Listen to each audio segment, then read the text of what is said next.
A 3-year-old wasn't supposed to make it past security, let alone into a billionaire's private office. But when Monica saw the camera footage, her heart dropped. Because her son wasn't just inside. The door had been left open for him. She ran, expecting the worst. But what she found inside that room wasn't anger, wasn't punishment. It was something far more dangerous. Because in that moment, her life didn't fall apart. It changed forever. Monica Reed's hands were trembling so badly she had to press them flat against her apron just to keep them still. The hallway on the 40th floor was too quiet, too clean, too expensive. Soft golden lights glowed along the ceiling, reflecting off polished marble floors that looked like they had never known a footprint. Even her worn sneakers felt out of place here, but like they didn't belong in a world where everything whispered money. She shouldn't have been here. People like her didn't come to this floor. Not unless they were invisible. Not unless they cleaned up after people who would never learn their names. Monica swallowed hard and stared at the security monitor still flickering on the wall behind her. The grainy black and white footage replayed over and over in her mind. A tiny figure, curly hair, small sneakers. Jaden, her son, her whole world. Walking straight into the private office of Victor Hale. Her chest tightened so sharply it felt like something inside her might snap. No, no, no, no. Her voice came out as a whisper, barely louder than the hum of the building's ventilation system. The receptionist downstairs had tried to stop her. Ma'am, well, you can't go up there. But Monica hadn't listened, couldn't listen, because in that moment, nothing mattered except the image burned into her mind. Jaden stepping through that door. That door. The one everyone in the building talked about in hushed voices. The one that never opened unless Victor Hale himself allowed it. The one that led to the office of the most powerful man in the building, maybe in the entire city. A man who fired people without warning. A man who had made seasoned executives cry.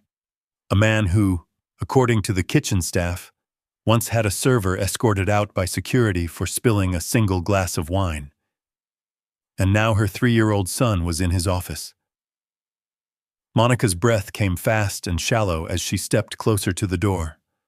It was slightly open, just a few inches. That alone made her stomach drop. Because it wasn't supposed to be. Victor Hale's door was always closed, always sealed tight. Like whatever existed behind it didn't belong to the rest of the world. But now there was a sliver of space, an invitation, or a trap.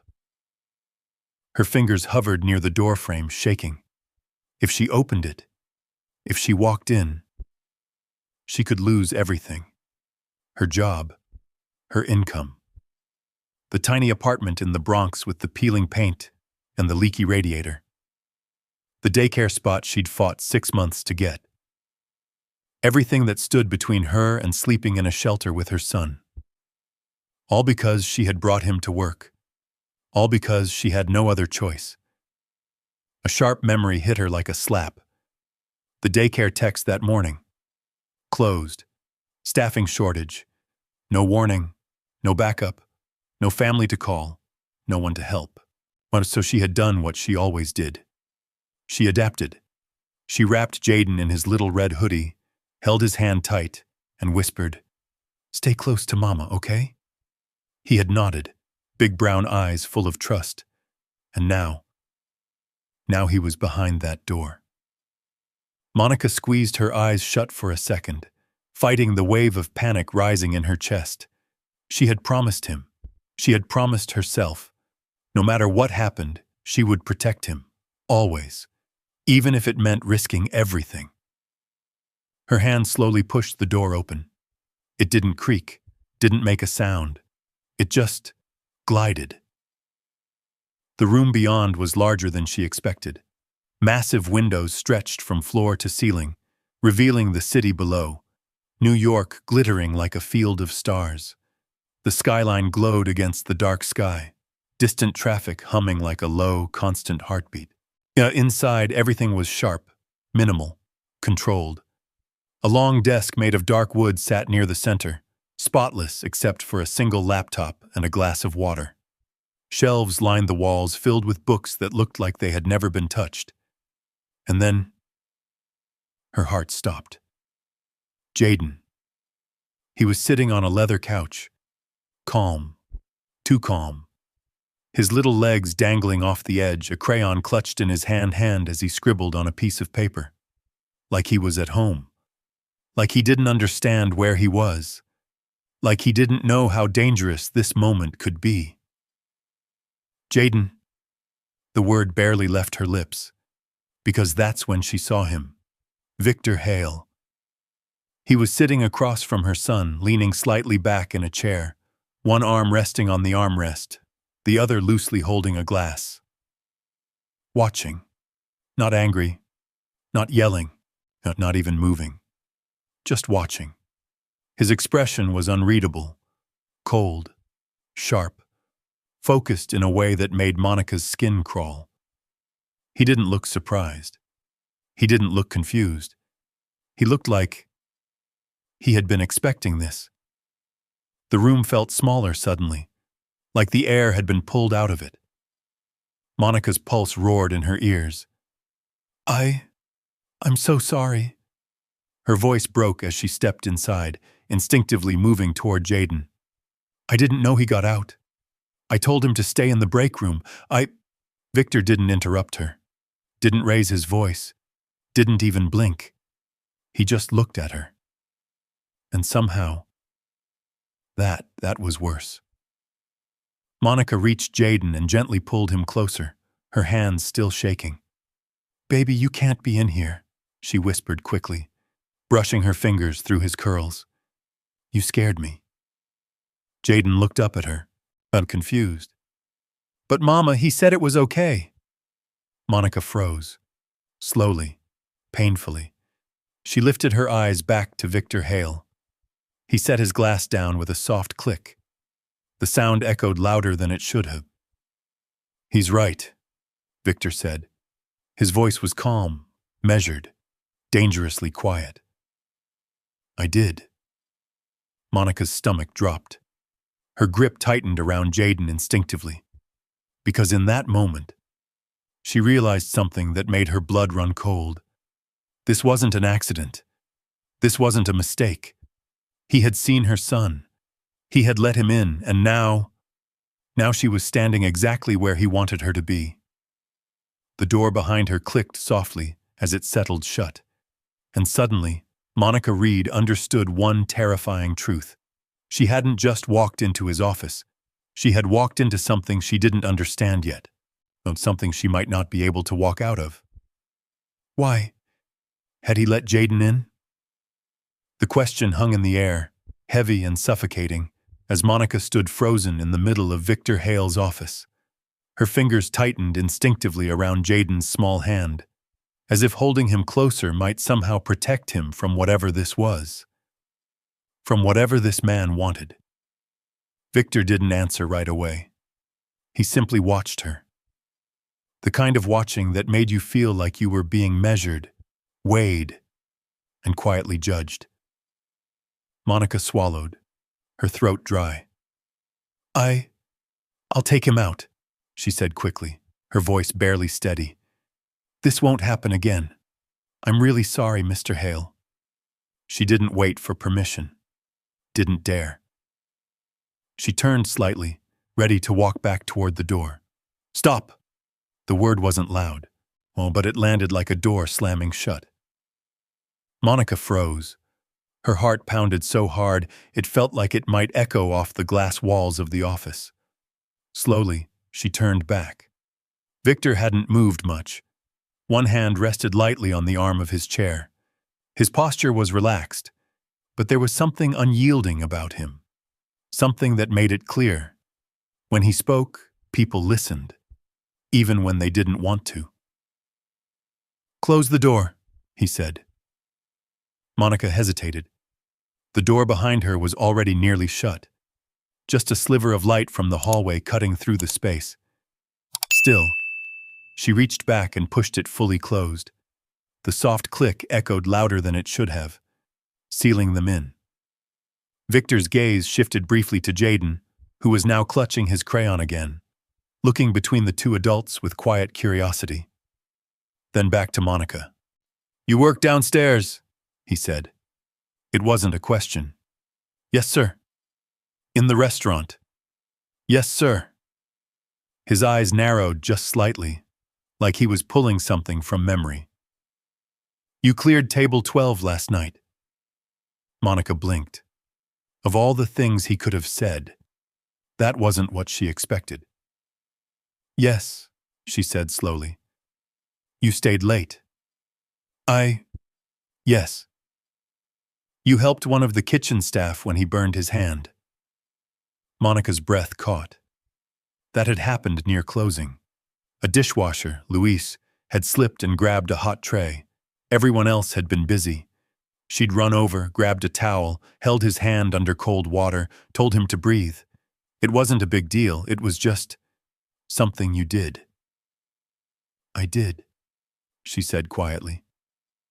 Victor nodded once as if confirming something to himself.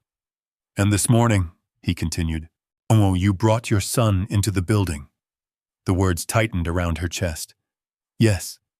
You're aware that violates policy." "I am." "Yet you did it anyway." Monica lifted her chin just a fraction. Because there it was. The judgment. The line she had heard in different ways her entire life. "You broke the rules. You don't belong here." "I didn't have a choice," she said, her voice low but steady. Victor studied her. "Everyone has a choice." Something inside her flickered. Not anger. Not exactly. But something close. "If I stayed home, I lose my shift," she said. "If I lose my shift, I don't make rent. If I don't make rent—" She stopped herself. Her voice had risen without her meaning it to.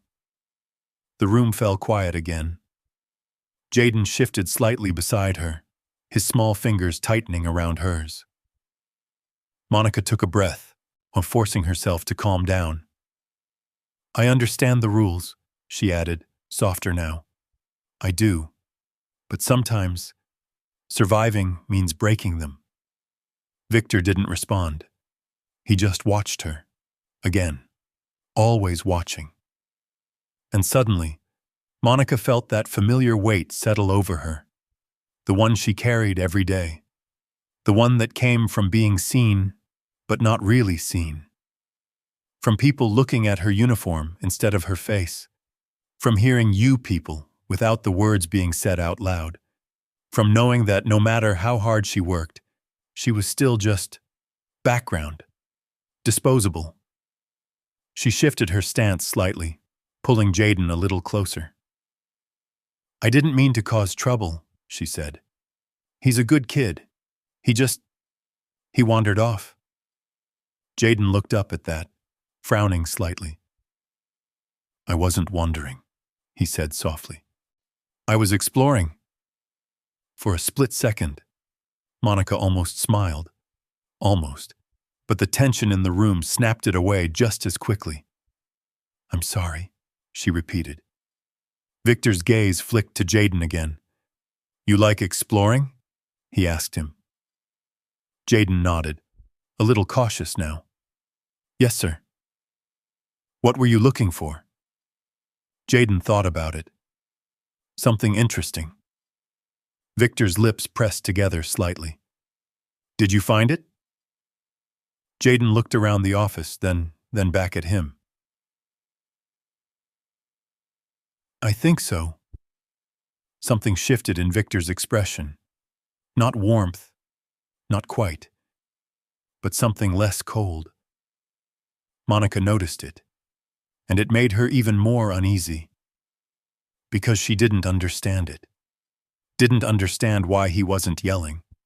Didn't understand why security hadn't been called. Didn't understand why they were still standing here. Like this was a conversation. instead of a mistake that needed punishment. Victor stood up, slowly, deliberately. Monica's body tensed immediately, every instinct on edge. He walked a few steps toward them, stopping just far enough to keep distance, but close enough that she could feel the shift in the air. Up close, he looked even more intimidating. Tall, sharp features, eyes that didn't miss anything. "You said you didn't have a choice," he said. "Yes. And yet," his gaze flicked briefly to Jaden, "you made sure he was safe." Monica frowned slightly. "I tried." "You brought him into a controlled environment, kept him close, gave him instructions." Her grip tightened around Jaden's hand. "I did what I could." Victor nodded slowly. "As opposed to leaving him alone somewhere less predictable." Monica's chest tightened. Because that was the truth she didn't say out loud. The one people judged without understanding. The one people assumed made her irresponsible. "I'm doing my best," she said quietly. Victor held her gaze for a long moment, and for the first time since she walked into that room, she didn't feel invisible. She felt seen, fully, uncomfortably. Like he was looking past the uniform, past the fear, past the apology, and seeing everything she didn't say, everything she didn't show. The silence stretched, thick, heavy, and then Victor stepped back, just slightly, creating space again. "You should be downstairs," he said. The words hit like a verdict. Monica's heart dropped. "Yes, sir."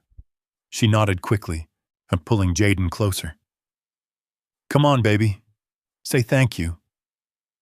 Jaden looked at Victor. "Thank you for letting me explore," he said. Victor didn't respond. Monica turned toward the door, her pulse racing again. This was it. She knew it. The calm before the consequence. The walk back downstairs before being called into the office, before being told not to come back. Her hand reached for the door handle. "Monica!" She froze, slowly turned back.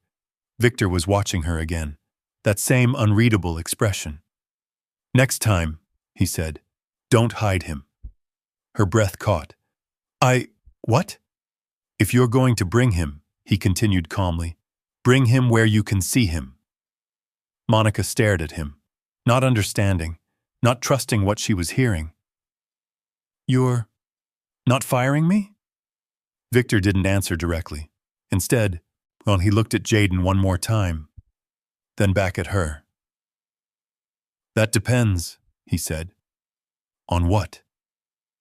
His eyes held hers, and this time, there was something different in them, something she couldn't name. "On what you do next." Monica's stomach tightened, because somehow, that sounded less like forgiveness, and more like the beginning of something else entirely. What did he mean by that? The question followed Monica all the way back down the private elevator, pressing against her chest with every quiet second that passed. Jaden leaned against her sitzon, clutching the crayon he had somehow managed to keep, completely unaware of the storm raging inside her. The elevator hummed softly as it descended, smooth and controlled, nothing like the chaos in her thoughts. "On what you do next." Those words replayed over and over in her mind. Not a warning, not a threat, something else, something worse, because it meant this wasn't over. The doors slid open to the lower level, and reality rushed back in all at once. The clatter of dishes, the low murmur of conversations, the sharp voice of her manager cutting through the air. "Monica!" She flinched. Of course this was waiting for her. Derek stood near the service station, arms crossed tight over his chest, his face already twisted in irritation. His crisp white shirt was spotless, his tie perfectly straight. Everything about him screamed control, and Monica knew she had just lost hers. Where have you been? He snapped, not even lowering his voice. A couple of servers glanced over. A hostess paused mid-step. Monica felt the heat rise to her face. I had to check on something upstairs, she said, keeping her tone respectful, steady. Derek's eyes flicked to Jaden, then back to her. Sharp. Judging.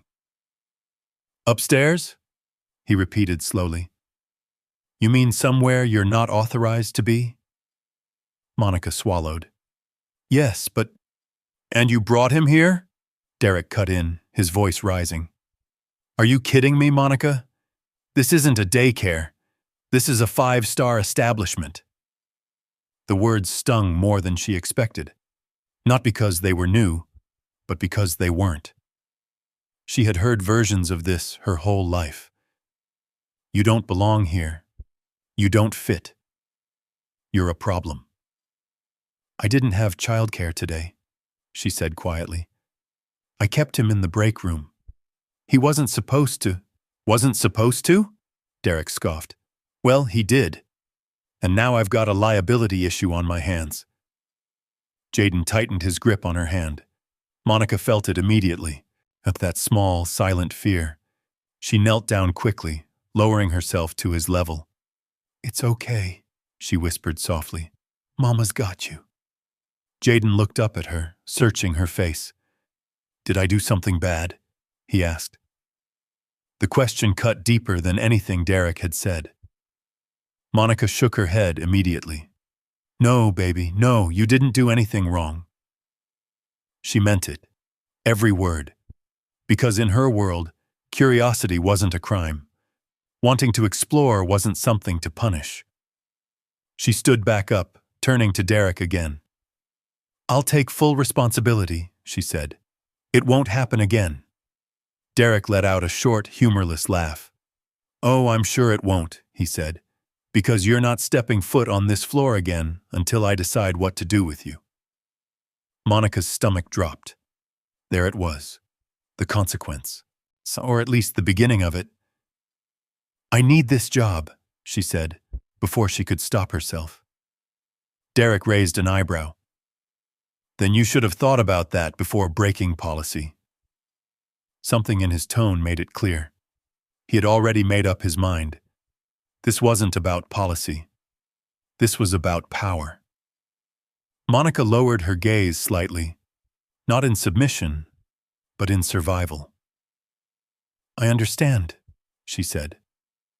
Derek studied her for a moment, then glanced at the clock.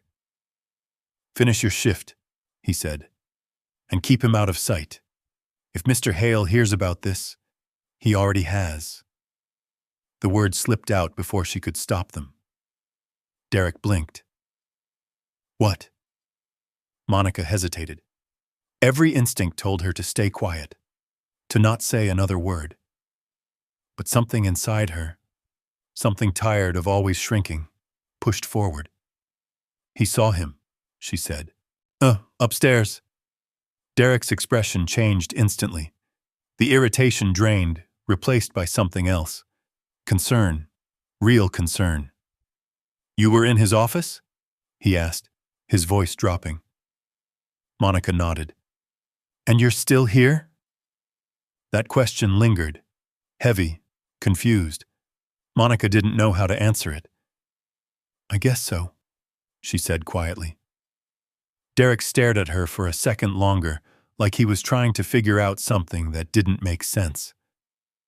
Then he shook his head. Stay out of trouble, he muttered. I don't have time for this. He turned away, already calling out orders to someone else. Just like that. Dismissed. Monica stood there for a moment, the noise of the restaurant rushing back in around her. Plates clinking, voices blending, the smell of butter and garlic filling the air. Everything normal, everything the same. Except it didn't feel the same. She guided Jaden toward the back hallway, away from the main floor. The lighting shifted as they moved, bright and polished, turning into dim and practical. The hum of the kitchen grew louder, heat pressing against her skin as they passed through. Luis was by the sink, wrapping his hand in fresh gauze. He looked up when he saw her. "You okay?" he asked. Monica nodded. "I'm fine." He glanced at Jaden. "You brought him today?" "Just for today," she said. Luis smiled gently at Jaden. "Hey, little man." Jaden waved shyly. Monica watched them for a second, something soft settling in her chest. This was the world she understood. People who saw her, who spoke to her, who didn't look through her like she wasn't there. She guided Jaden into the small break room and sat him down. Stay right here, okay?" she said softly. "I'll be right outside." Jaden nodded. "I'll stay." She brushed his cheek lightly, then stepped back out into the hallway. For a moment, she leaned against the wall, closing her eyes, breathing, just breathing. But even in the quiet, Victor's voice echoed in her mind. "Don't hide him. On what you do next." Her eyes opened slowly, and for the first time since this morning, she felt something shift. Not relief, not yet, but something else. Something unfamiliar. A choice. The rest of her shift passed in a blur. Carrying trays, clearing plates, smiling when expected, staying invisible when necessary. But every now and then she felt it. A glance, a pause, like something or someone was still watching. By the time her shift ended, the city outside had changed. The bright rush of day replaced by the soft glow of streetlights. Cold air wrapped around her as she stepped out of the building. Jaden bundled close in his hoodie. The sounds of traffic, distant sirens, and footsteps filled the night. Normal. Grounding. Real. She adjusted her bag on her shoulder and started toward the subway. Jaden's small hand slipped into hers. "Mama?" "Yes, baby." "The man upstairs." Monica's chest tightened slightly. "What about him?" Jaden looked up at her, thoughtful. "He wasn't scary." Monica blinked. Not scary. That wasn't the word anyone ever used for Victor Hale. "He talked quiet," Jaden continued. "Like he didn't want to scare me." Monica didn't know what to say to that, because it didn't match what she had seen, or what she had heard, or what everyone believed. When they reached the subway entrance, the warm air rising up from below, carrying the familiar scent of metal in motion. As Monica reached for her Metro card, her phone buzzed. She frowned, pulling it out. Unknown number. For a second, she considered ignoring it. Then something told her not to. She answered. "Hello?" A pause, then, "Monica Reed." Her breath caught. Victor Hale's voice came through the line. Calm, controlled, unmistakable. "I believe we're not finished." Monica stood frozen at the top of the subway stairs, the city moving around her like she wasn't there. Her grip tightened on the phone. "What do you mean?" she asked quietly. Another pause. Then, "I have a question for you," he said. Her heart started racing again. "What kind of question?" His answer came without hesitation. One that will determine what happens next. Monica's fingers curled tighter around the phone, because suddenly, she realized something she hadn't before. This wasn't about a mistake. This wasn't about policy. This was something else entirely. Something bigger. Something she hadn't agreed to. And somehow, she was already in it. What kind of question could change everything? Monica stood frozen at the top of the subway stairs, the city rushing past her in blurred streaks of headlights and hurried footsteps. A cold wind slipped through the open entrance behind her, tugging at her coat, but she barely felt it. Jaden's hand tightened in hers. Mama? She forced herself to breathe. I'm here, baby, she said softly, her eyes still fixed ahead. On the phone, Victor Hale didn't repeat himself. He didn't rush. Well, he simply waited, like he already knew she wouldn't hang up. What kind of question? Monica asked again, her voice lower this time, steadier, but only just. There was a faint sound on the other end. Not background noise, not movement. Just quiet. Controlled quiet. Earlier today, Victor said, you told me you didn't have a choice. Monica's grip on the phone tightened. Yes. And yet, he continued, you made several decisions. She frowned slightly. I don't understand. You chose to bring your son somewhere you believed was safer than leaving him behind. That's not, she started, then stopped herself. Because he was right. I did what I had to do, she said. And when confronted, Victor went on, you took responsibility. You didn't deflect. You didn't blame anyone else. Monica swallowed. I wasn't going to blame my son. No, he said quietly. You weren't. A car honked somewhere behind her. Someone brushed past her shoulder on their way down the stairs. The world kept moving, but Monica couldn't. Because every word he said felt like it was building towards something she couldn't see yet. What's your question? She asked. This time, there was no pause. If you were given a different choice, Joel, Victor said, would you take it? Monica blinked. A different choice? Yes. The simplicity of his tone made it harder to understand. What kind of choice? She pressed. One that doesn't involve survival. Her chest tightened. That word again. Survival. As if he understood what that meant for her. As if he had any idea. People like me don't get those kinds of choices, she said. But Victor didn't argue. Didn't correct her. He just asked, if you did. The question lingered. Open. Uncomfortable. Monica looked down at Jaden, who was now watching her with quiet curiosity, his small hand still wrapped around hers.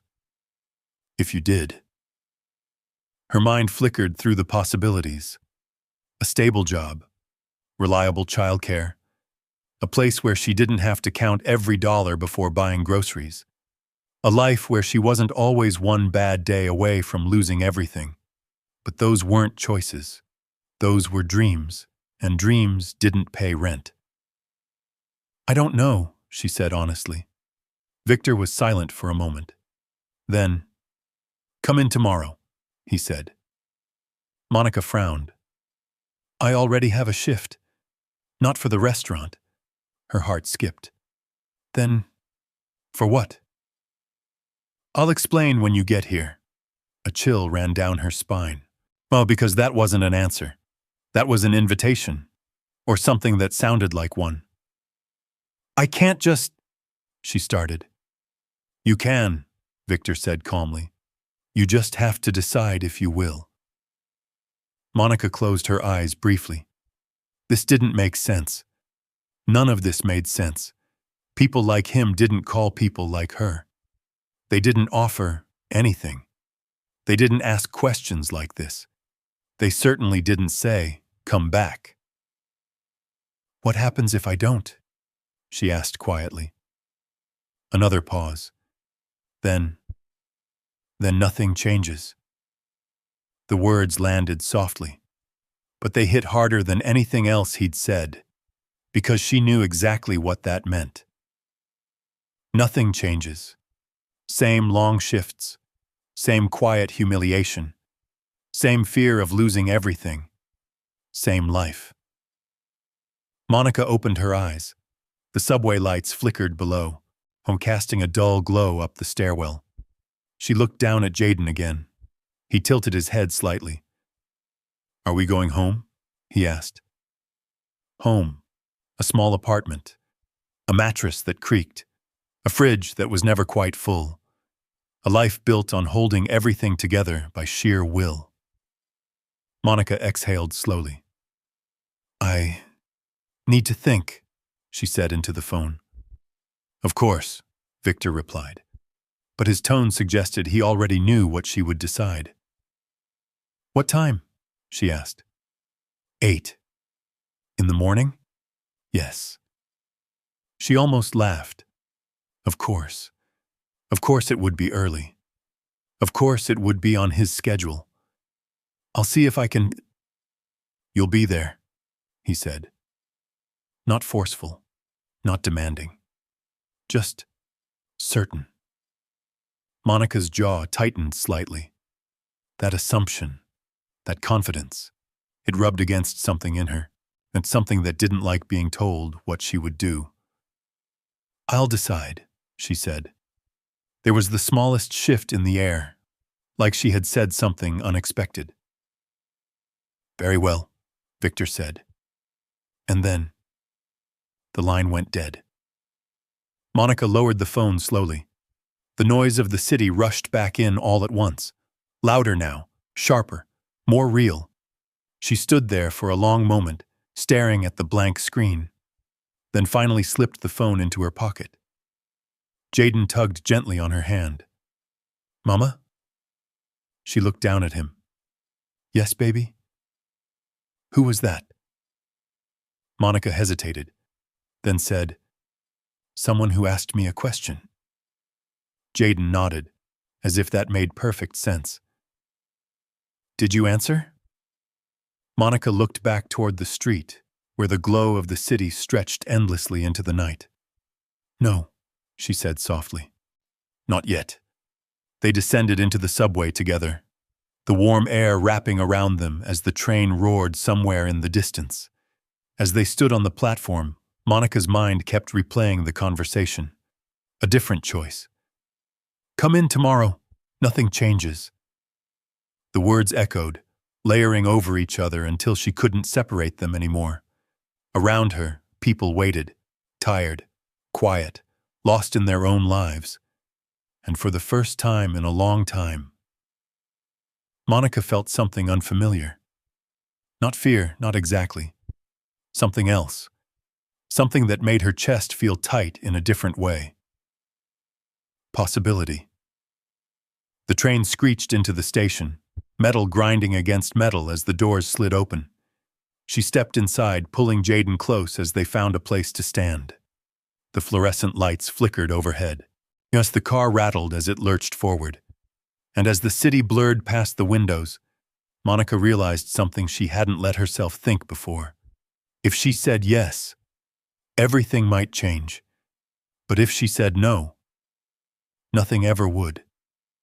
She tightened her grip on Jaden's hand, because for the first time, she wasn't just thinking about surviving, she was thinking about choosing. Would she take it? The question stayed with Monica long after the subway doors opened at her stop in the Bronx. The platform smelled like damp concrete and metal. Fluorescent lights buzzed overhead, flickering just enough to make everything feel unsteady. People moved past her without looking, shoulders hunched, faces tired, each person carrying something heavy no one else could see. Monica adjusted Jaden on her hip as he began to drift, and his small head resting against her shoulder. I'm sleepy, he mumbled. I know, baby, she whispered, pressing her cheek gently against his hair. We're almost home. Home. It was only 3 blocks away, but the walk always felt longer at night. Streetlights cast long shadows across cracked sidewalks. A corner store glowed with neon signs, the hum of an old refrigerator leaking out each time the door opened. Somewhere down the block, music played low through an open window, blending with the distant sound of sirens. Familiar. Worn. Real. This was her world. Not marble floors and silent hallways. Not glass walls and quiet power. This. She shifted Jaden slightly, holding him closer as she walked past a group of teenagers laughing near a fire hydrant. "Evening, Miss Reed," one of them called. Monica nodded. "Oh, evening." They knew her here. Not her job. Not her mistakes. Just her. That mattered more than people realized. When she reached her building, the front door stuck the way it always did. She had to push her shoulder against it, the wood groaning slightly before giving in. Inside, the hallway smelled faintly of old paint and something cooking from another apartment. She climbed the stairs slowly, careful not to wake Jaden. By the time she reached the third floor, her legs ached, her back tight from the day. She unlocked the door quietly and stepped inside. The apartment was small, one room with a divider, a couch that had seen better days, a tiny kitchen with mismatched cabinets. But it was clean, warm, safe. Monica laid Jaden gently on the bed, pulling a thin blanket over him. He stirred slightly. Mama?" "I'm right here," she said softly. "You're not going anywhere?" Her chest tightened. "Not tonight." He relaxed, drifting back to sleep. Monica sat beside him for a moment, watching his breathing even out. Slow, steady, peaceful. She envied that. The ability to rest without carrying the weight of tomorrow. She stood quietly and moved to the small kitchen area. The refrigerator hummed softly as she opened it. Not much inside. Milk, half a loaf of bread, a container of leftover rice. Enough. For now. She closed the door and leaned against the counter, staring at nothing. Victor's voice echoed again. "Come in tomorrow, 8. A different choice." Monica let out a slow breath, running her hands over her face. This didn't make sense. People like him didn't offer opportunities. But they didn't call people like her personally. They didn't say things like that. Which meant one of two things. Either this was something real, or it was something she didn't understand yet. And not understanding something in his world? That was dangerous. She pushed herself off the counter and walked to the window. Outside, the city stretched out in layers. Lights in other apartments, cars passing by. Lives happening all at once. She had spent years building something stable out of almost nothing, piece by piece, shift by shift, day by day. She couldn't risk that. Could she? Her phone buzzed in her pocket. She froze. Slowly, she pulled it out. A message. Unknown number. Her breath caught. She opened it. Tomorrow. 8 a.m. Ask for me at the front desk. V. Hale. Monica stared at the screen. No pressure, or no explanation. Just certainty. Like he didn't need to convince her. Like he already knew. She turned the phone off and set it down on the counter. Her eyes drifted back to Jaden. Still asleep. Still trusting. Still believing she would figure everything out. She walked back over and sat beside him again, gently brushing his hair back. "You deserve more than this," she whispered. The words came out before she could stop them. Not out of shame, but out of truth. He deserved more than watching her struggle, more than hearing her count money at night, more than seeing the exhaustion she tried to hide. Monica closed her eyes briefly, and for a moment, she allowed herself to imagine it. A different life, one where she didn't have to choose between rent and food. One where she could say yes without fear. One where she wasn't always just surviving. Her eyes opened slowly. The ceiling above her looked the same. The walls hadn't changed. The world hadn't changed. But something inside her had. She stood up, walking back to the counter. Her phone sat there, silent now, waiting. She picked it up, stared at it, then opened the message again. Tomorrow, 8 a.m. Her thumb hovered over the screen. For a second, she thought about deleting it, pretending it never happened. Going back to her routine, her safe, predictable, exhausting routine. Nothing changes. Victor's voice. Quiet. Certain. She exhaled slowly, then typed a single word. Okay. She stared at it, then pressed send. The message disappeared. No reply came. Not immediately. Not at all. Monica set the phone down again, on her heart beating just a little faster now, because the moment she sent that message, something shifted. There was no going back to before, no pretending this hadn't happened, no ignoring the question. She had made a choice. The apartment felt different somehow. Not bigger, not brighter, but different. She moved around quietly, preparing for the morning, laying out clothes, packing Jaden's small backpack, checking what little she had. Every movement deliberate, careful, like she was stepping into something she couldn't fully see yet. Hours passed. The city outside softened. The sounds dimmed. Night settled in. Monica lay down beside Jaden, staring at the ceiling. Sleep didn't come easily. Every time she closed her eyes, she saw it. That office, that man, that moment, and the way he had looked at her. Not through her, not past her, at her. Like she mattered, like what she did mattered. That alone was enough to change something. Her eyes finally closed, and when she woke, the sky outside was just beginning to lighten, soft gray turning into pale blue. Morning. Monica sat up slowly, her body heavy but her mind already awake. Today. She looked over at Jaden, still sleeping peacefully. A small smile touched her lips.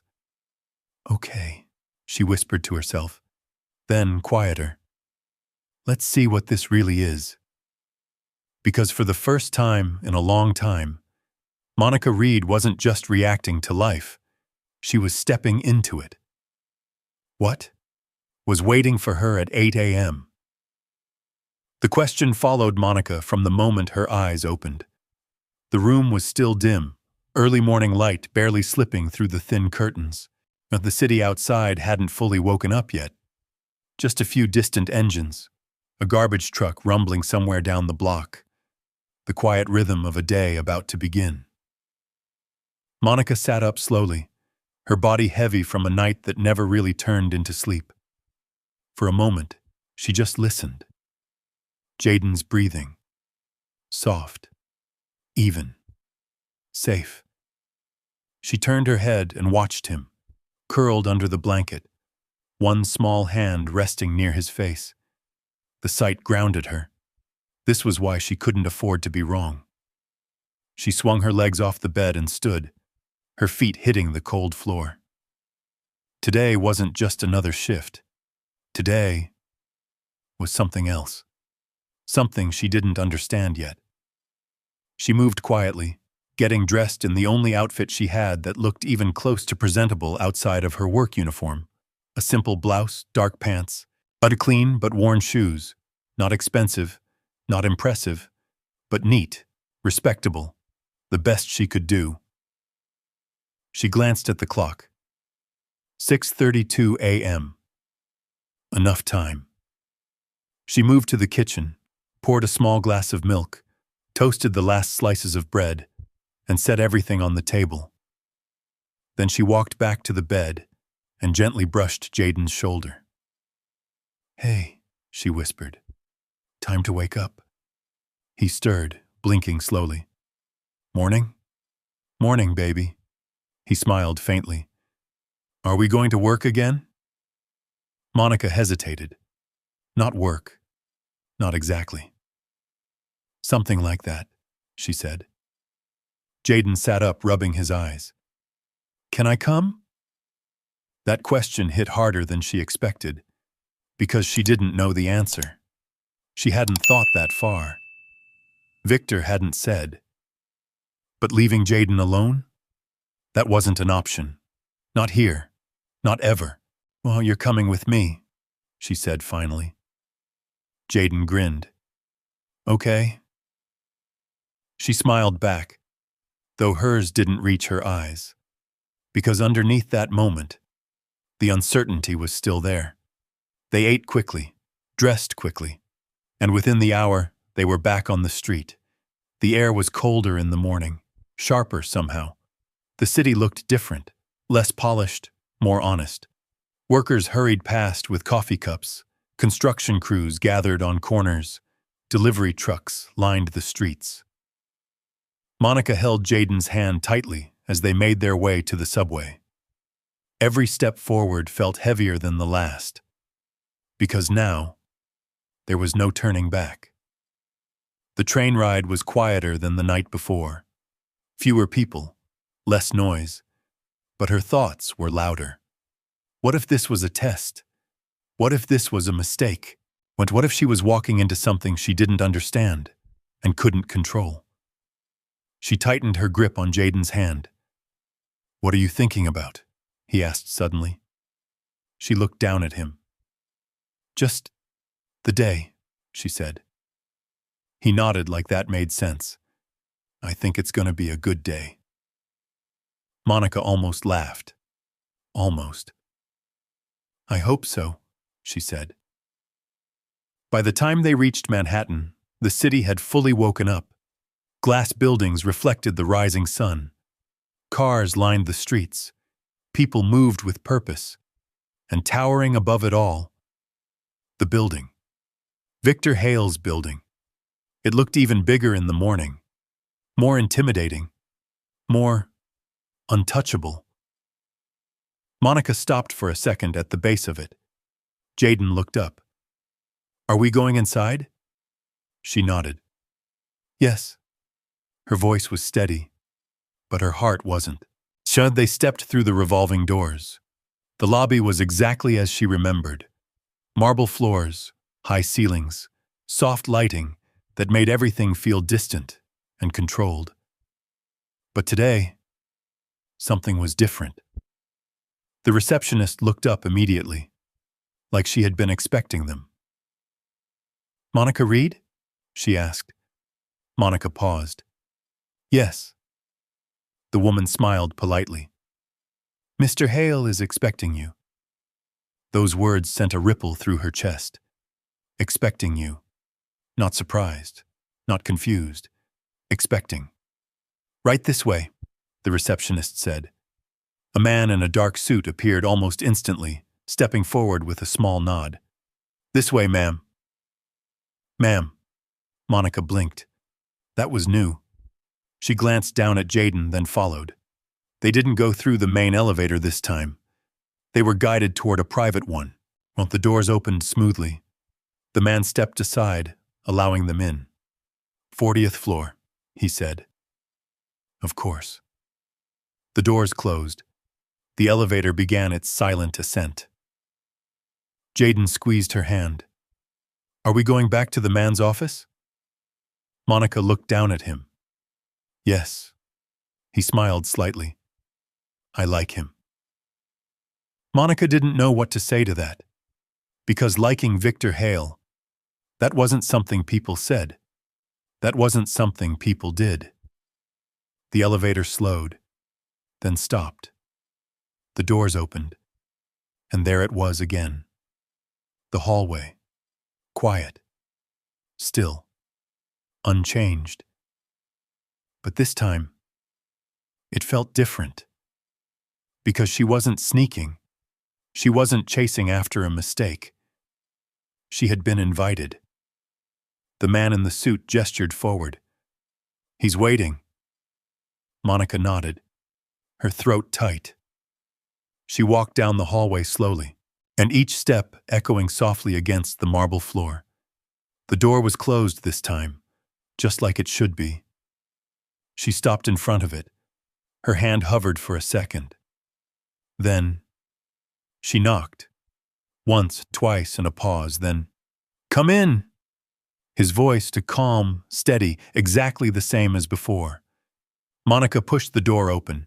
The office looked the same. The light, the glass, the city stretching endlessly beyond. And Victor Hale, standing this time, by the window, hands in his pockets, watching the city below. He turned as they entered. His eyes moved from Monica to Jaden, then back to her. "You came," he said. Monica nodded. Yes. There was no point pretending she hadn't thought about it, because she had. All night. Victor gestured slightly. "Close the door." She did. The soft click echoed again, familiar now, but still heavy, still final. Victor stepped away from the window, walking toward them slowly, measured, controlled, the same way he did everything. "I have a proposal," he said. Monica's chest tightened. A proposal, not a question, not anymore. "What kind of proposal?" she asked.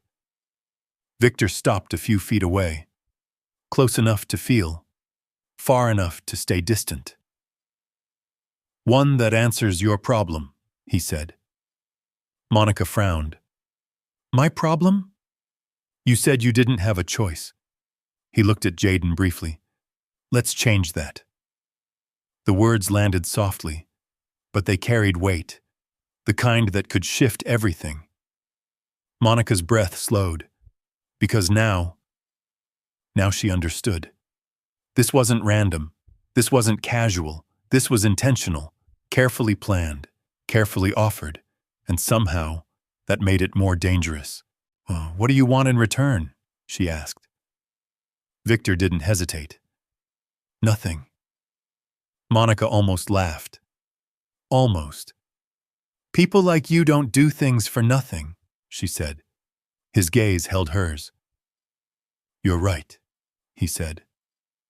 A pause, then, "I do it for a reason." The air shifted again. Something deeper. Something unspoken. Monica felt it. Even if she didn't understand it yet. Her heart began to race, because whatever this was, it wasn't over. It was just beginning. What was his real reason? Monica stood still, her hand wrapped tightly around Jaden's, as Victor Hale's words settled into the space between them. "I do it for a reason." That wasn't comfort. That wasn't kindness. That was something calculated, something deliberate. Monica lifted her chin slightly, steadying herself. "Then say it," she said. "Oh, what's the reason?" Victor didn't answer right away. Instead, he turned his head slightly toward Jaden. The boy was staring up at him, curious but unafraid, still holding that same crayon like it was something important. "You brought him again," Victor said. It wasn't a question. Monica's grip tightened protectively. "I didn't have a choice," she said. Victor's eyes flicked back to hers. "You always have a choice," he replied calmly. Something inside Monica bristled. "You said that yesterday," she said. "And I told you, people like me don't get the kind of choices you're talking about." Victor studied her, long enough to make her uncomfortable. Then he nodded once. "Fair," he said. That word surprised her. Fair. Not dismissive. Not superior. Just acknowledgement. He stepped past them, moving toward his desk. The quiet sound of his shoes against the floor echoed faintly, controlled and precise. He picked up a thin folder and turned back. "Sit," he said. Monica didn't move. "I'm fine standing." Victor didn't insist. He simply placed the folder on the edge of the desk. "This is what I'm offering," he said. Monica hesitated, then stepped forward slowly, Jaden still close beside her. She opened the folder. inside. Documents. Clean. Organized. Professional. Her eyes moved quickly across the page. Employment adjustment. Compensation increase. Childcare stipend. Flexible hours. Her breath caught. She flipped to the next page. Education sponsorship. Law program. Full tuition. Her fingers froze. For a second, she thought she had misread it. She looked up. "You're paying for me to go back to school?" Victor didn't blink. "Oh, yes." "Why?" The word came out sharper than she intended. Because this didn't make sense. This wasn't how the world worked. Not for her. Victor walked a few steps closer, stopping just short of where she stood. "Because you were already on that path," he said. Monica frowned. "How do you know that?" His gaze didn't waver. "I make it my business to know things." A chill moved through her. Because suddenly, this felt bigger, more intentional than she had realized. "You looked into me," she said. "Yes." There was no hesitation, no apology, just truth. Monica's jaw tightened slightly. "That's not normal." "No," Victor said. "It's not." Silence stretched between them, heavy, uncomfortable. Jaden shifted beside her, tugging lightly at her sleeve. "Mama?" She looked down at him. "It's okay," she said softly. But she wasn't sure if that was true. She turned back to Victor. "What do you want from me?" she asked again. Victor exhaled slowly. Not impatient, not annoyed, just measured. "I want to see what you do with it." Monica blinked. "That's it? That's it? No contracts? No conditions?"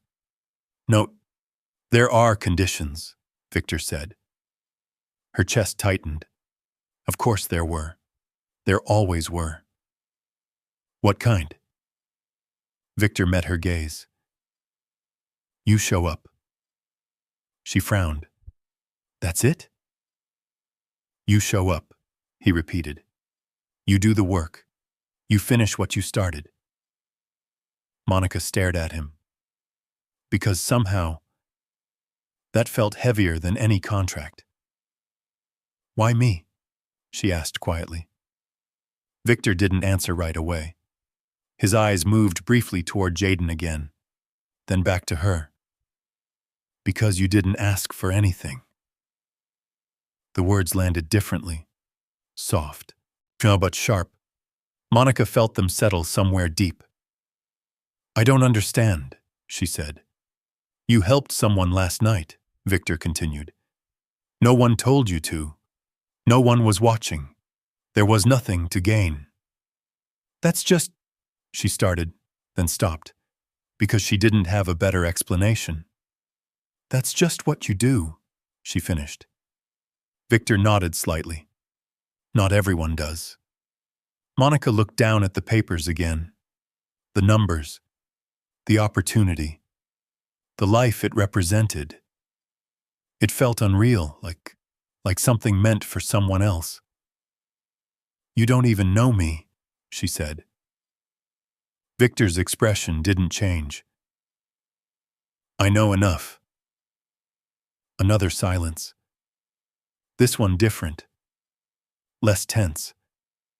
But heavier in a new way. Because now the weight wasn't fear. It was possibility. Jaden tugged at her again. "Mama, what is it?" She looked down at him. It's something new," she said. "Is it good?" Monica hesitated, then nodded slowly. "I think so." Jaden smiled. "Then you should say yes." The simplicity of it made her chest tighten, because for him, it was that easy. Good things were good. Opportunities were meant to be taken. There was no fear, No history, no weight. Monica looked back at Victor. "You said this depends on what I do next," she said. "Yes." "And if I say no?" Victor didn't hesitate. "Then nothing changes." The same words, but now they felt different, clearer, more real. Monica took a slow breath. Her eyes moved across the room, the city beyond the glass, the desk, the papers, then back to him. "I don't trust this," she said honestly. "I don't expect you to." She nodded slightly. "But I can't ignore it either." Victor said nothing, and he didn't push, didn't persuade. He just waited. Again. Like he knew. Monica looked down at Jaden, then back at the folder, then at Victor.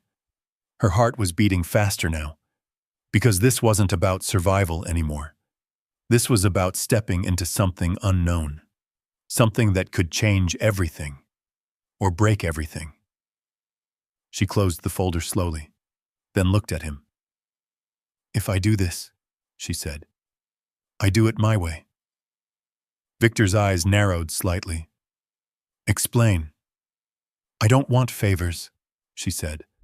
"I don't want people thinking got here because of you. They will think that anyway. Then I prove them wrong." Victor held her gaze. For a moment, something almost like respect flickered there. "Very well," he said. Monica nodded once, her decision settling into place. "I'll do it," she said. The words felt heavier than anything she had said all day. Because now, there was no turning back. Victor reached for the folder and slid it slightly toward her. "Then we begin today." Monica blinked. "Today?" "Yes." Her pulse jumped. "That's fast."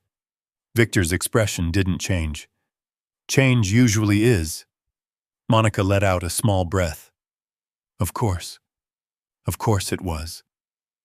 Jaden squeezed her hand. "Does that mean we're staying?" She looked down at him, then back at Victor. "Yes," she said softly. "It means we're staying."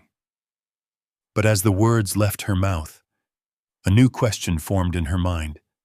Because this opportunity, this offer, this sudden shift in her life, it was too perfect, too precise, too intentional, and deep down, she knew something wasn't being said, something bigger, something hidden, not something that hadn't been revealed yet. What? Was he not telling her? The thought stayed with Monica even as the moment moved forward, as if her life had just stepped onto a track she couldn't step off.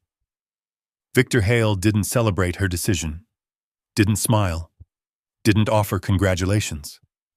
He simply nodded once, like a contract had just been signed without paper. "Good," he said. "Then we don't waste time." The words landed with quiet authority. Before Monica could respond, he turned slightly. "Rachel." The door behind them opened almost immediately. Monica hadn't even heard the knock. A woman stepped in, mid-40s, sharp suit, tablet in hand, movements precise and efficient. Her eyes moved quickly, taking in Monica, Jaden, the folder on the desk. No surprise, just confirmation. "Set up the intake," Victor said. "Oh, legal track." Rachel nodded. "Already in progress." She turned to Monica, offering a small, professional smile. "Miss Reed, I'll be assisting with your transition." Transition. The word sounded bigger than it should have, like it carried more weight than just paperwork. Monica straightened slightly. "Transition to what, exactly?" she asked. Rachel didn't answer immediately. She glanced at Victor. He gave a slight nod. "From hourly staff to sponsored trainee," Rachel said. "You'll maintain income while beginning coursework." Monica blinked. "That fast?" Rachel's expression remained calm. "We move quickly here." Of course they did. Monica felt Jaden shift beside her, leaning against her leg. Everything was happening too fast, too smoothly, like the decision she had made was already expected, already prepared for. "Oh, follow me," Rachel said gently. Monica hesitated, just for a second. Her eyes flicked to Victor. He was already turning back toward the window. Like this part was done. Like she had passed something, or entered something. "Go," he said without looking at her. Monica swallowed, then nodded. "Okay." She took Jaden's hand and followed Rachel out of the office. The hallway felt different now. Not quieter, not louder, just changed. Like the moment she said yes had altered something invisible. Rachel led them down the corridor, past doors Monica had never seen open before. Private offices, conference rooms, spaces she had only ever walked past while cleaning. Now she was being guided through them. Not invisible, not ignored, seen, but not in a way that felt comfortable yet. They entered a smaller office. Clean, but bright. A desk with neatly arranged folders, 2 chairs. Rachel gestured. "Please have a seat." Monica sat slowly, Jaden climbing up beside her. Rachel set her tablet down and opened a file. "Let's go over a few things," she said. Monica nodded, but her mind was still back in that office, back in that moment, back in that look Victor gave her when she said yes. "You'll be enrolled in evening classes," Rachel continued. "We'll coordinate scheduling around your current responsibilities." Monica focused, trying to keep up. "And daycare?" she asked. "Already arranged." That made her pause. "You don't even know my schedule." Rachel looked up. "We will." Simple, confident, like everything had already been accounted for. Monica leaned back slightly. "That's a lot." Rachel nodded. "It is. You do this often?" Rachel's expression shifted just slightly. "No." Monica's eyes narrowed. "Then why me?" Rachel didn't answer. Not directly. Instead, she said, "Mr. Hale doesn't make impulsive decisions." That wasn't an answer. That was a statement. One that made Monica's chest tighten. Because it confirmed what she already felt. This wasn't random. This wasn't spontaneous. This was planned. Carefully. Deliberately. Jaden swung his legs slightly, looking around the room. "Do you have snacks?" he asked. Rachel blinked, then smiled faintly. "I can arrange that." She stepped out briefly. Monica watched her go, then leaned back in her chair, exhaling slowly. "This is weird," she whispered. Jaden looked at her. "It's nice," he said. She smiled slightly. You always think everything's nice." He nodded. "Because it is." Monica shook her head softly. If only it were that simple. Rachel returned with a small snack pack, setting it in front of Jaden. "There you go." "Thank you," he said politely. Rachel nodded, then turned back to Monica. "We'll start with documentation," she said. "Forms, signatures, information." Monica moved through it carefully, reading everything, asking questions, not rushing, not assuming. She had learned that lesson the hard way. If something looked too good, you looked closer. Time passed. The morning moved forward, and slowly. The tension began to shift. Not gone, but different, less sharp, more grounded. Because piece by piece this was becoming real. Not just an idea, not just an offer, a plan, a path. And for the first time in years, Monica could see something ahead of her. Something beyond just the next bill, the next shift, the next survival decision. Rachel closed the folder. "That's everything for now," she said. Monica nodded. "Thank you." Rachel studied her for a moment, then said quietly, Not many people would have said yes. Monica looked at her. Not many people are in my position. Rachel held her gaze. No, she said. Not many people would have responded the way you did. Monica frowned slightly. What do you mean? Rachel didn't elaborate. She simply picked up her tablet. You'll hear from us later today with your schedule. Then she stepped toward the door. Welcome, Ms. Reed. And just like that, she was gone. Monica sat there for a moment, the room suddenly quiet again. Miss Jaden munched on his snack beside her. The hum of the building filled the silence. She looked down at her hands, at the papers, at the life that had just shifted. It didn't feel real yet, not fully, but it was happening. She stood slowly. Come on, she said to Jaden. They stepped back into the hallway, and for a brief second, she glanced back toward Victor's office. The door was closed again, just like before, untouchable, unreachable, like whatever happened inside that room stayed there. But now, she was part of it, whether she understood it or not. And as she turned to leave, one thought stayed with her, stronger than before, louder, clearer. Victor Hale hadn't just offered her a way forward.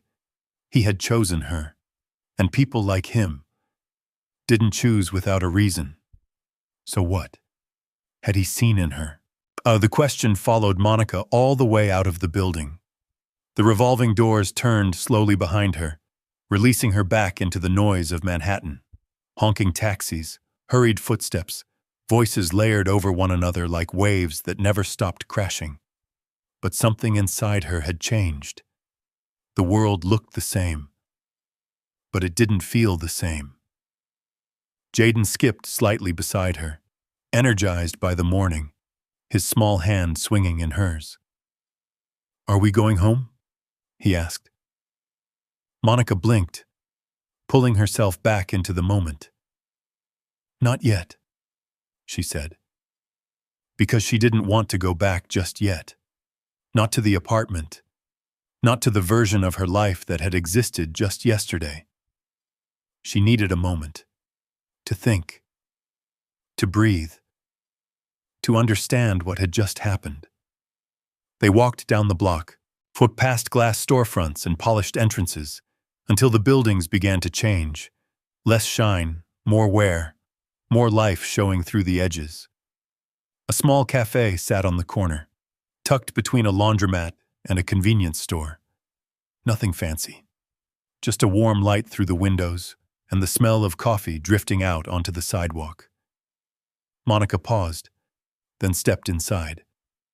A bell chimed softly above the door. The place was quiet. A few people sat scattered at tables, laptops open, cups half full. Soft jazz played low in the background, blending with the hum of the espresso machine. Monica guided Jaden to a small table by the window. Stay right here, she said gently. He nodded. She stepped up to the counter. Coffee, she said. Black. The barista nodded. Anything else? Monica glanced back at Jaden. And a muffin. A minute later, she returned to the table, setting the small plate in front of him. Thank you, he said, already reaching for it. She smiled faintly. You're welcome. She wrapped her hands around the coffee cup, letting the heat seep into her fingers. For a moment, she just sat there, listening, watching, trying to slow everything down. Because it had all happened too fast, too clean, too easy. And life had never worked that way for her. Ever. Her eyes drifted to the window. People passed by without looking in. Just like always. Invisible. Except, not anymore. That thought unsettled her, because being invisible had been hard. But being seen? That came with its own kind of risk. You're thinking a lot, Jaden said. She looked at him. You notice that? He nodded, chewing thoughtfully. You do that when something big happens. Monica let out a small breath. Something big did happen. Jaden tilted his head. Is it bad? She considered that. Really considered it. No, she said slowly. I don't think it's bad. Then why do you look worried? Because good things don't usually come without a cost. Because nothing in her life had ever just been given. Because people like Victor Hale didn't change someone's life without a reason. But she didn't say any of that. Instead, she smiled softly. I'm just thinking about what comes next. Jaden nodded, satisfied with that answer. He went back to his muffin. Monica took a sip of her coffee. Bitter, strong, grounding. Her mind drifted back to the office, to the way Victor had looked at her. Not like she was beneath him, not like she was invisible, but not like she was equal either. It was something else, something harder to define, like he was looking at a problem, or a possibility, or both. Her fingers tightened slightly around the cup. Because you didn't ask for anything. His words echoed again. That was his reason, or at least part of it. But it didn't feel like the whole truth. It couldn't be. Because people didn't build empires on simple reasons. They didn't operate on emotion. They operated on purpose, on strategy, on outcomes. So where did she fit into that? The bell above the door chimed again. Monica glanced up.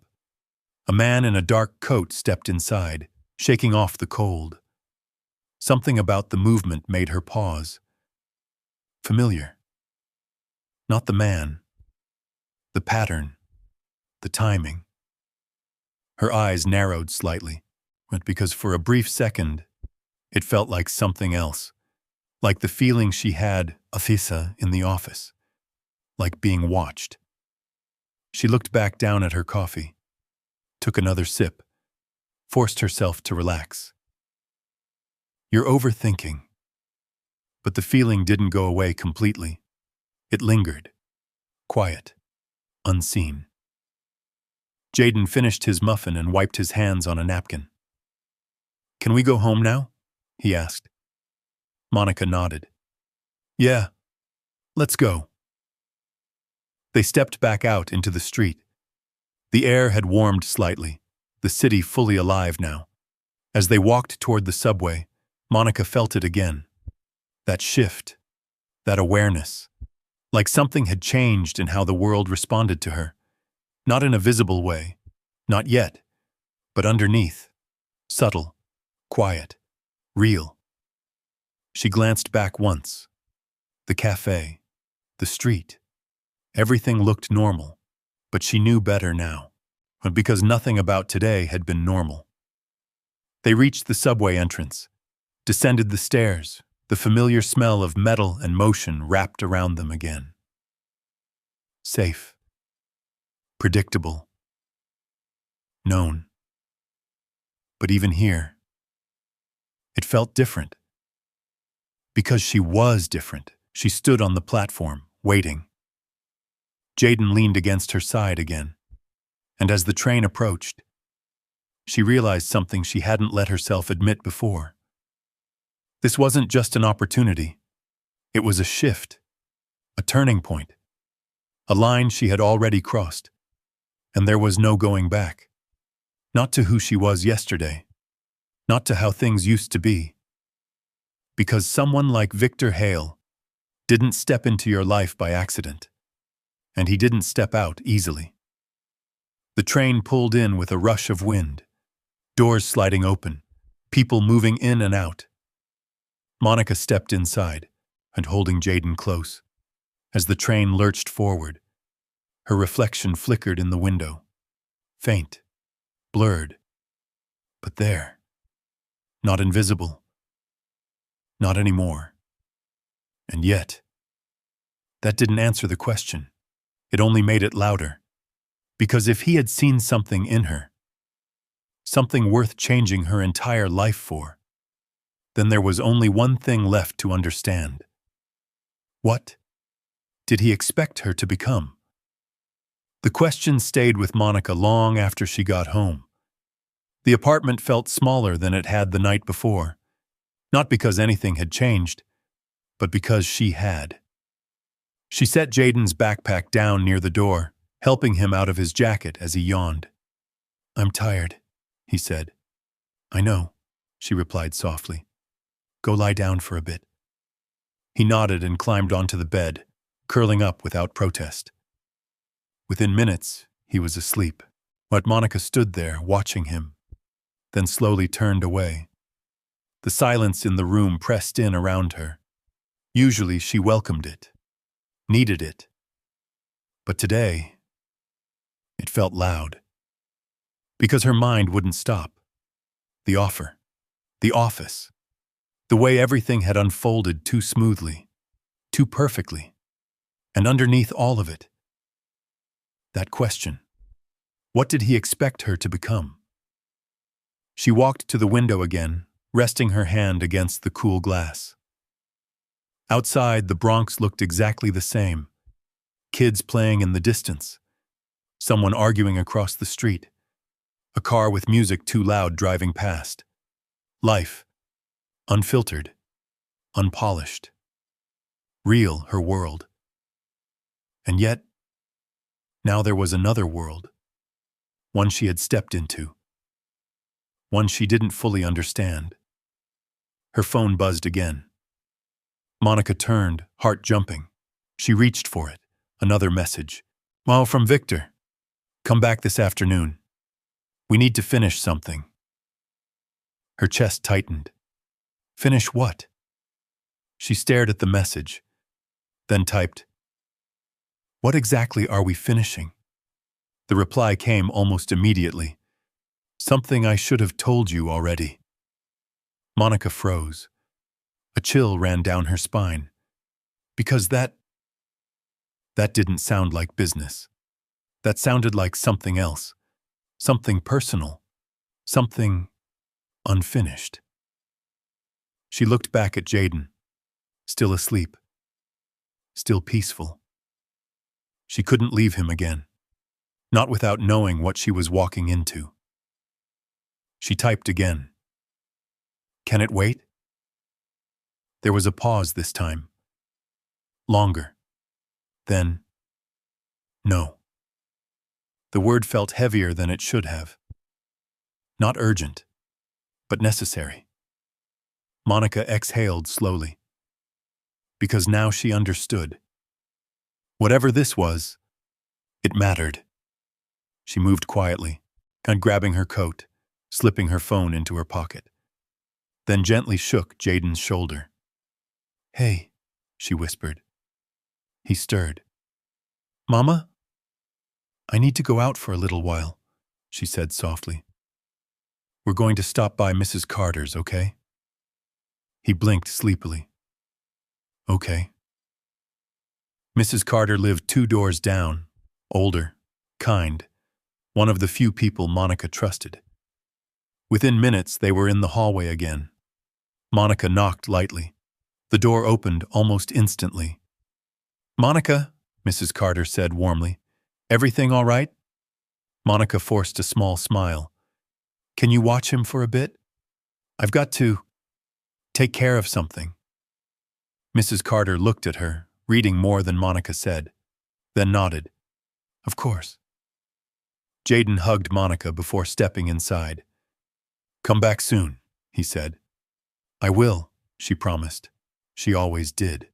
So Monica turned and headed back down the stairs. Her steps felt heavier this time, more deliberate. Because this wasn't curiosity anymore. This was confrontation. By the time she reached Manhattan again, the sky had shifted. Clouds gathering, light dimming. The city felt different, less welcoming, more tense. The building loomed ahead of her once more. Familiar now, but not comfortable. She stepped inside. The receptionist didn't ask questions this time, just nodded. He's waiting. Of course he was. The elevator ride felt longer, heavier, like each floor brought her closer to something she wasn't ready for. The doors opened. The hallway stretched out before her, silent, still, unchanged. But this time, it felt like a place where answers lived, and maybe where something else ended. She walked to the door and didn't hesitate, knocked once. "Come in." Monica stepped inside. Victor was at his desk this time, not by the window, not distant, seated, focused. There was a folder in front of him, different from before, thicker. He looked up as she entered. "You came back," he said. Monica closed the door behind her. "You said it couldn't wait." He studied her for a moment, then nodded. "That's right." The air felt heavier now. No pretense, no formal tone. Just something real. "What is this?" "Well," she asked. Victor gestured toward the chair. "Sit." This time, she did. He pushed the folder toward her. Monica looked at it, then at him. "What's in it?" His gaze didn't waver. "Your past." Her stomach dropped. "My... what?" "Open it." Her hands felt colder now as she reached for the folder.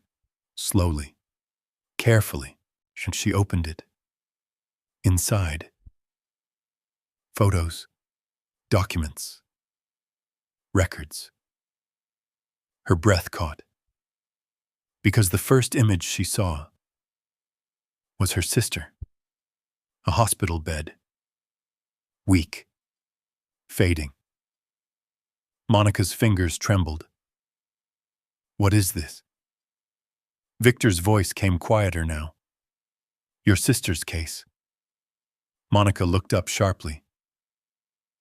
"My sister died in a public hospital," she said. "There was no case." Victor held her gaze. "There should have been." The room felt like it tilted. "What are you saying?" He leaned forward slightly. "For years, your sister worked for a legal firm," he said, "before she got sick." Monica frowned. "I know that." "She was involved in something." Her chest tightened. "What kind of something?" Victor didn't answer immediately. Instead, he tapped the folder. "Look deeper." Monica's hands moved again, pages turning, her breath growing uneven. Names, dates, contracts, and then a company name. Her eyes locked onto it. Her heart stopped, because she recognized it. Everyone did. Victor Hale Industries. Her head snapped up.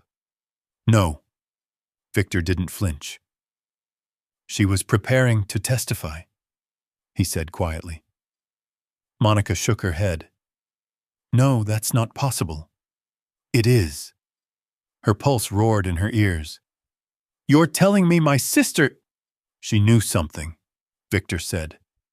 "Something that never made it to court." Monica stood up abruptly. "This is a mistake."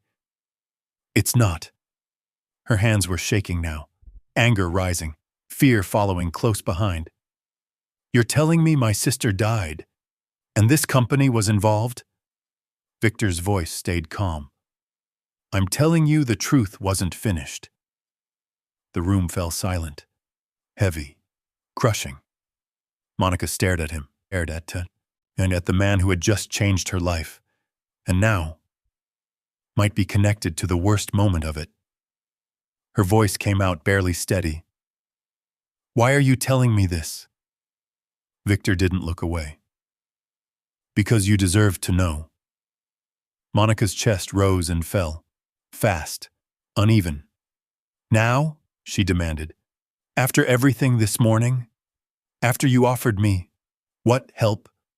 "Yes. Why now?" Victor's expression shifted, just slightly. Something deeper, something real. Because if you're going to move forward, he said, you need to understand where you came from. Monica stared at him, because suddenly, everything felt different. The offer, the opportunity, the reason. This wasn't just about her future. It was about her past, and maybe something that had never been resolved. Her fingers tightened around the edge of the desk, just because one question now burned louder than all the others. What really happened to her sister? The question echoed inside Monica like a crack spreading through glass. Her fingers pressed into the edge of Victor Hale's desk as she stared down at the documents. The ink suddenly too sharp, the words too heavy to process all at once. "This doesn't make sense," she said, her voice tight. "She got sick. That's what they told me. She was already weak. She was under pressure," Victor said quietly. Monica looked up, her eyes flashing. "From who?" Victor didn't answer immediately. That pause, short, controlled, felt louder than anything he could have said. Monica's heart pounded. "From you?" she demanded. The question hung between them. Victor didn't flinch. "No," he said, too calm, too steady. But Monica let out a sharp breath, pacing a step back. "You expect me to believe that?" she said. "You just showed me files connecting her to your company. You tell me she was about to testify and then she dies, and you're telling me you had nothing to do with it." "I'm telling you," Victor said, his voice still even, "that what happened to your sister was not what it appeared to be." "That's not an answer." "It's the truth." Monica shook her head, her chest rising and falling faster now. "No," she said. "No, the truth would have been telling me this before you offered me a new life like it was some kind of gift." Her words cut through the room, sharp, raw. Victor didn't interrupt, didn't defend. He simply watched her, and somehow, that made it worse. "You think you can just walk into someone's life, change everything, and then drop something like this?" she continued. "Like it's nothing?" "It's not nothing," he said. "Then why now?" she demanded. "Why after I said yes?" Silence, heavy. Then, "Because before that," Victor said, "you would have walked away." Monica froze. The truth of that hit her harder than she expected. Because he was right. If he had told her this yesterday, she would have left. She would have taken Jaden and never looked back. "You manipulated me," she said quietly. Victor didn't deny it. "I gave you a choice first." "That wasn't a real choice," she snapped. "That was survival dressed up as opportunity." Something in his expression shifted. Subtle, but real. "Yes," he said. Monica blinked. She hadn't expected him to admit that. Her anger paused just for a second, confused, thrown off. Victor stepped closer, but not too close. Careful, measured. "I didn't bring you here to control you," he said. "I brought you here because your life was already intersecting with something you didn't know existed." Monica frowned. "What does that mean?" He gestured toward the folder. "Your sister was part of a case that never reached court," he said. "It involved financial misconduct, layers of it, inside a network of companies connected to mine." Monica's stomach tightened. "Connected to yours," she repeated. "Yes." Her jaw clenched. "So you knew." "I suspected," he corrected. "But I didn't have proof at the time." "And now?" Victor's gaze held hers. "Now I do." The room went still. Monica's mind raced. "So what are you saying?" she asked. "That she was going to expose something, and then she died before she could?" I'm saying, Victor replied, that her death closed a door for a lot of people. Monica felt the words settle in. Heavy. Cold. You're saying someone wanted that door closed? Victor didn't answer, but he didn't have to. Monica looked back down at the photo of her sister, the hospital bed, the tired eyes, the quiet strength that had always been there. She never told me, Monica whispered. She wouldn't have, Victor said. Not if she thought it would put you at risk.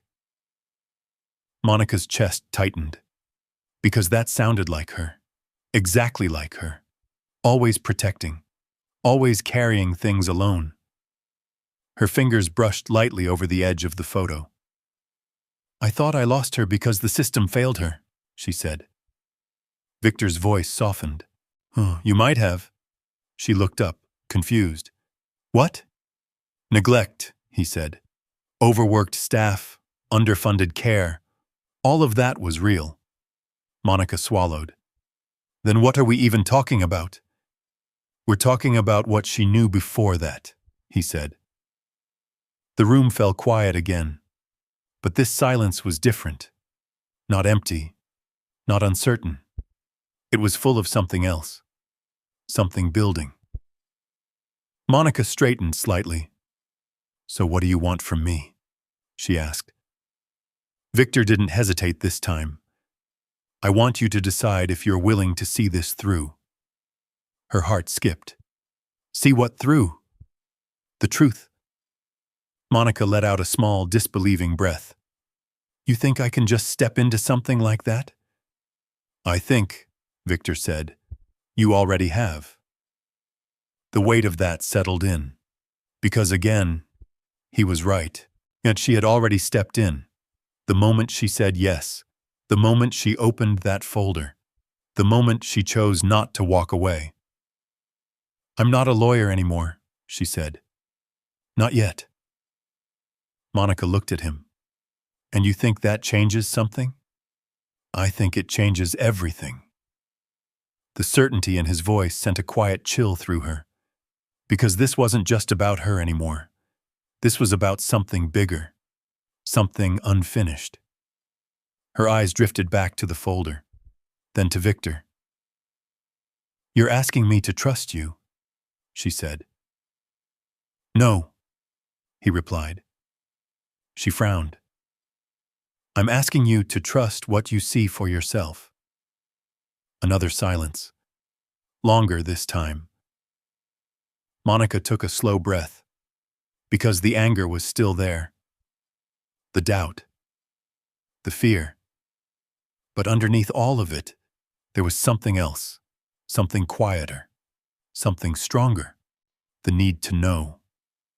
She looked at him, really looked, at the man who had changed her life in a matter of hours, at the man who might be connected to her greatest loss, at the man who wasn't looking away. Why are you doing this? She asked softly. Victor didn't answer right away, but when he did, his voice was different, lower, more real. Because someone once did it for me. Monica blinked. What does that mean? He held her gaze. It means I know what it looks like when someone is given a chance they weren't supposed to have. The room went quiet, and for the first time, Monica saw something in him that hadn't been there before. Not control, not power. Something else. Something human. Her chest tightened, because suddenly, this wasn't just about her sister. This wasn't just about the past, but it was about what came next, and whether she was willing to step into it. Her voice came out steady, but quiet. If I do this, Victor waited. If I go forward with you, she continued, there are no secrets. His eyes didn't waver. Agreed. No half-truths. Agreed. No control over what I decide. A slight pause, then, agreed. Monica held his gaze, searching, measuring. Then slowly, she nodded. Then we find out what really happened. Victor nodded once. And just like that, the path shifted again.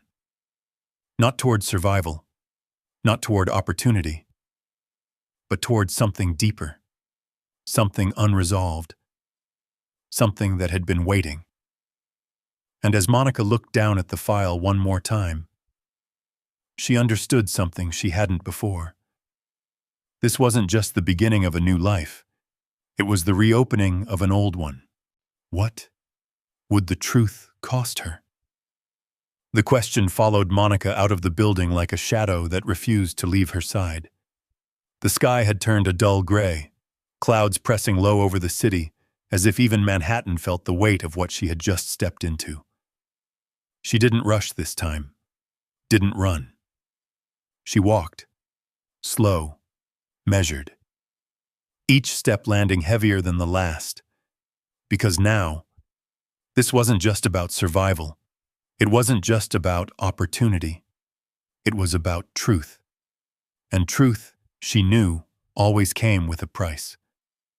By the time she reached the subway, the first drops of rain had begun to fall. Soft at first, then steady. The kind that soaked into everything without asking permission.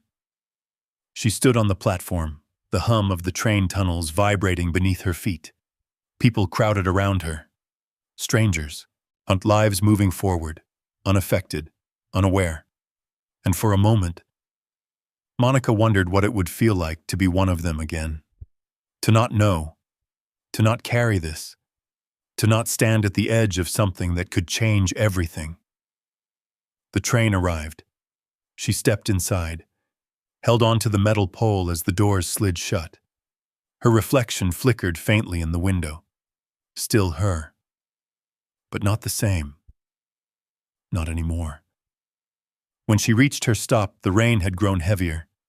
The Bronx greeted her with wet pavement, flickering streetlights, and the familiar sound of distant sirens echoing through narrow streets. Home. Real. Grounded. She moved quickly now, her coat pulled tighter around her as she climbed the stairs to Mrs. Carter's apartment. The door opened before she could knock. "You all right?" Mrs. Carter asked immediately. Aunt Monica nodded. "I'm okay." Not a lie. But not the whole truth either. Jaden ran to her the second he saw her. "Mama!" She knelt down, wrapping her arms around him, holding him just a little tighter than usual. "I'm here," she whispered. "I knew you would be," he said. Of course he did. That kind of trust. It was everything. She thanked Mrs. Carter, then walked back to her own apartment, Jaden's small hand tucked safely in hers. Inside, the space felt warmer than before. Not bigger, not better, just steadier. She helped Jaden out of his shoes, dried his hair with a towel, then guided him to the bed. "Can we read a story?" he asked. Monica smiled softly. "Yeah," she said. "We can do that." She sat beside him, flipping through a worn children's book, her voice gentle as she read. For a few minutes, the world narrowed. No billionaires, no secrets, no past waiting to be uncovered. Just a mother and her child. And a quiet moment that didn't ask for anything more. Jaden fell asleep halfway through the story, his breathing soft and even. Monica stayed there a little longer, watching him, then slowly stood, walked back to the window. The rain had softened again. The city lights reflected off the wet streets, stretching into long golden lines that blurred with movement. Her phone buzzed. She looked down. A message. From Victor. "Your classes are confirmed. Details will be sent in the morning." Monica stared at the screen. Then another message appeared. "No pressure. You move at your pace." She let out a small breath. Oh, because for the first time since this all began, there was no urgency in his words. No push, no control, just space. She set the phone down, looked back out at the city, and thought about everything. The hallway, the office, the offer, the truth, her sister, the questions that still didn't have answers, and the path now in front of her. Uncertain, complicated, but real. She rested her hand against the glass again. Cool, grounding, because for so long, her life had been about getting through the next day, the next shift, the next bill, surviving. But now, there was something else. Something she hadn't allowed herself to feel in years. Possibility, not guaranteed, not easy, but there, waiting. And maybe that was enough. Behind her, Jaden shifted slightly in his sleep. "Mama," he murmured softly, but she turned immediately. "I'm right here," she said. "Always." She walked back to the bed, sitting beside him again, gently brushing his hair back, her voice quiet, but certain. "We're going to be okay." Not because someone saved them, not because something magical had happened, but because, even when everything had been against her, she hadn't changed, she hadn't hardened, she hadn't stopped being kind. And somehow, that had mattered, more than she ever thought it could. Her phone buzzed again, a final message, from an unknown number. She hesitated, then opened it. A simple line. "We remember your sister." Monica's breath caught. Her eyes moved slowly across the screen, then back to Jaden, then to the window, the rain, the city, the future. Still unknown, still unfinished, but no longer out of reach. And she picked up her phone again, typed slowly. "I'm ready," then set it down. And for the first time in a long time, she allowed herself to smile. Not because everything was solved, not because the truth was clear, but because she had stepped forward. And that, if this story touched you even a little, don't scroll away just yet. Sometimes the smallest voice matters the most. So go ahead. Drop a simple 1 in the comments if you believe kindness still has power. Or type 0 if you've ever felt invisible like Monica, but kept going anyway. I read every single comment, and your voice might be the one someone else needs to see today. If you want more stories like this, real, emotional, unforgettable, make sure you subscribe and stay with us, because the next story might hit even closer to home.